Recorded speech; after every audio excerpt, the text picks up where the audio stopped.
യൂട്യൂബിന് വിട.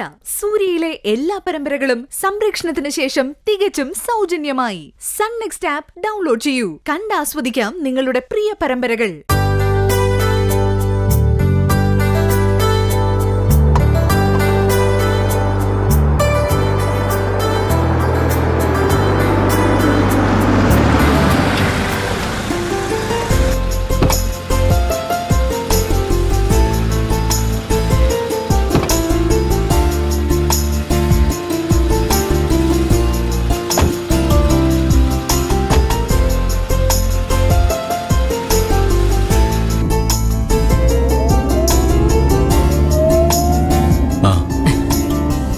ഇത്രയും വൈകപ്പോ നിങ്ങൾ ഇനി വരില്ലെന്നാ ഞാൻ കരുതിയത്.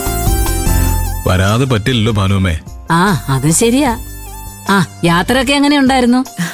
കുഴപ്പമില്ല ഭാനുമേ. സുശീലയ്ക്ക് സോനിക്കൊക്കെ സുഖമല്ലേ മക്കളെ?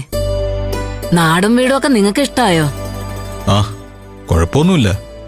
പിന്നെ വാടക വീടും നാടും നമ്മുടെ സ്വന്തം വീടും നാടും പോലെ ആവില്ലല്ലോ. എല്ലാം അവളുടെ വാശി കൊണ്ട് ചെയ്യുന്നതല്ലേ. സ്വന്തമായിട്ട് വീടും തമ്പുരാട്ടിയെ പോലെ നോക്കാൻ മക്കളും കൂടെ ഉണ്ടായിട്ടും വാശി കാണിക്കുന്നതല്ലേ ഇതൊക്കെ. സത്യനെപ്പോ വരും ഭാനുമേ? അവനെന്തെങ്കിലും പറഞ്ഞിട്ടാണോ പോയേ? ആർക്കറിയാം, അവന്റെ കാര്യങ്ങളൊന്നും എനിക്കറിയത്തില്ല. അതെന്താ? അവനെ ഭാനുമേ ഏൽപ്പിച്ചിട്ടല്ലേ ഞങ്ങൾ പോയേ? അതൊക്കെ ശരിയാ, പക്ഷേ ഞാൻ പറഞ്ഞ അവൻ കേക്കണ്ടേ. സമയത്ത് ആഹാരമില്ല, ഉറക്കമില്ല, അലഞ്ഞു തിരിഞ്ഞ് നടക്കുന്ന രീതിയാ. എന്താ അവന് പറ്റിയെന്ന് എനിക്ക് മനസ്സിലാവുന്നില്ല. ഇന്ദ്രേട്ടൻ കൂടെ ഇല്ലാത്തത് കൊണ്ട് ജോലി കൂടുതൽ കാണും അവന്, അതുകൊണ്ടാവും. അങ്ങനെ ആയാ മതി.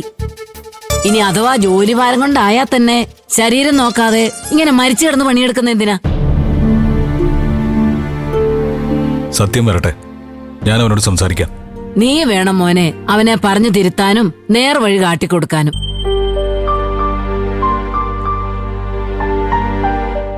വാടാ, ബാഗതാ.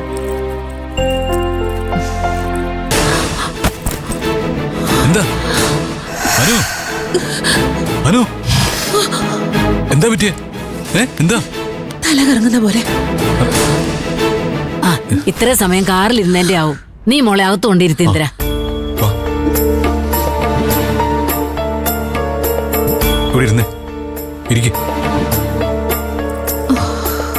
ഞാൻ വെള്ളം എടുത്തോണ്ട് വരാം. എന്താനു, ഹോസ്പിറ്റലിൽ പോണോ? വേണ്ട ഇന്ദ്രേട്ടാ, കുറച്ച് സമയം ഇരുന്നാ മാറിക്കോളും.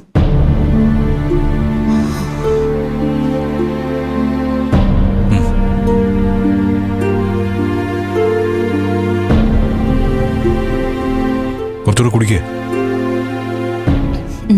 മതി. ഇപ്പൊ എങ്ങനെയുണ്ട് മോളെ? ഇപ്പൊ കുഴപ്പമില്ല. ഈ സമയത്ത് ഇടയ്ക്കിടയ്ക്ക് ചില തലകറക്കമൊക്കെ ഉണ്ടാവും. അതൊന്നും പേടിക്കേണ്ട കാര്യമില്ല. ഞാൻ ശരിക്കും പേടിച്ചു പോയി ഭാനുമേ. ഏതായാലും അനു കുറച്ചു നേരം റെസ്റ്റ് എടുക്ക്. കുഞ്ഞിനെ ഞാൻ നോക്കിക്കോളാം.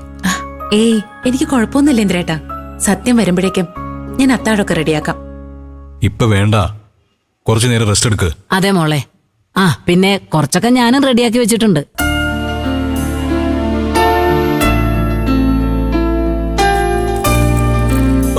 ആണോ മോനെ?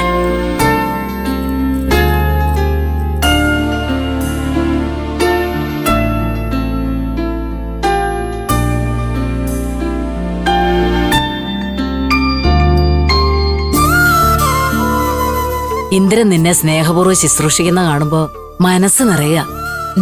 അതെ ഭാനുമേ, ഞാൻ ആഗ്രഹിച്ചത് ഇത് മാത്രമാ.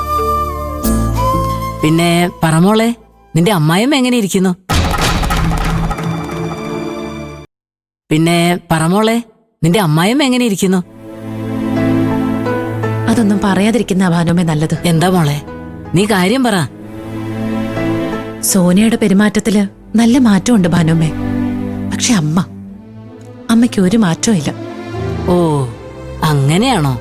അല്ല, എന്നിട്ട് ഇന്ദ്രൻ അവൾക്കൊപ്പം ചേർന്നോ? ഏയ് ഇല്ല ഭാനുമേ. ഞാൻ വിശേഷമായിരിക്കുന്നോണ്ട് എന്റെ കാര്യത്തിൽ ഇന്ദ്രേട്ടന് നല്ല ശ്രദ്ധയായിരുന്നു. അതാ കാര്യം.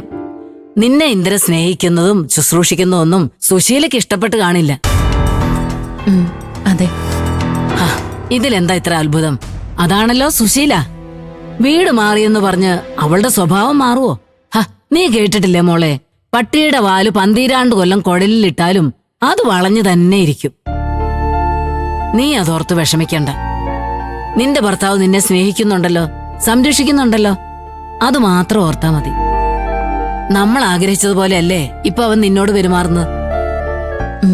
അതെ ഭാനുമ്മേ, ഞാൻ ഇത് മാത്രമേ ആഗ്രഹിച്ചിട്ടുള്ളൂ, ഇന്ദ്രേട്ടന്റെ ഈ സ്നേഹം. ഇതെന്നും ലഭിക്കണേന്നുള്ള പ്രാർത്ഥന മാത്രം എനിക്ക്. നിന്റെ ഈ സന്തോഷം കാണുമ്പോ മനസ്സ് നിറഞ്ഞു മോളെ. ഈ സന്തോഷം മോളുടെ മുഖത്ത് കാണാനാ ഞാനും ആഗ്രഹിച്ചത്. പക്ഷെ സുശീലയുടെ മുന്നിലും അവൻ നിന്നോട് ഇതേ സ്നേഹം കാണിച്ചെന്ന് പറയുമ്പോ അത്ഭുതം തോന്നുക. പക്ഷെ ഭാനുമ്മേ, ഒരു കാര്യത്തിൽ എനിക്ക് നല്ല വിഷമമുണ്ട്. എന്താ മോളെ? അല്ല, എന്നെ ഇന്ദ്രേട്ടൻ സ്നേഹിക്കുന്നതിന്റെ പേരില് അമ്മ ഇന്ദ്രേട്ടനിൽ നിന്ന് അകലുമോന്ന് എനിക്കൊരു പേടിയുണ്ട്. അമ്മ ഇന്ദ്രേട്ടനോട് അകന്നു പോയാ ഇന്ദ്രേട്ടനത് സഹിക്കാനാവില്ല. ഒരു ഭർത്താവിന്റെ സ്നേഹവും കരുതലും എനിക്ക് കിട്ടണോന്നല്ലാതെ അമ്മയും മകനെയും തമ്മിൽ അകറ്റണോന്ന് ഞാൻ ഒരിക്കലും ആഗ്രഹിച്ചിട്ടില്ല.